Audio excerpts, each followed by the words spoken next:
بداية لا تنسوا الاشتراك في القناة ودعم المقطع بلايك وتفعيل زر الجرس ليصلكم كل جديد.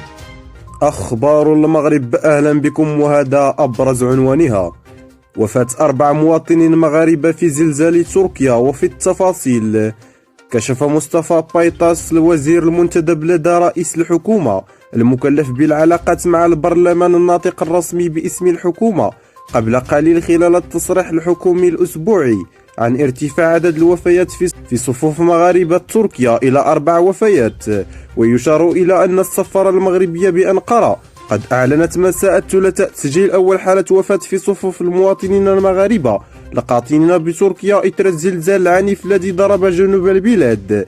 والسلام عليكم، إلى لقاء آخر ومع مستجدات جديدة.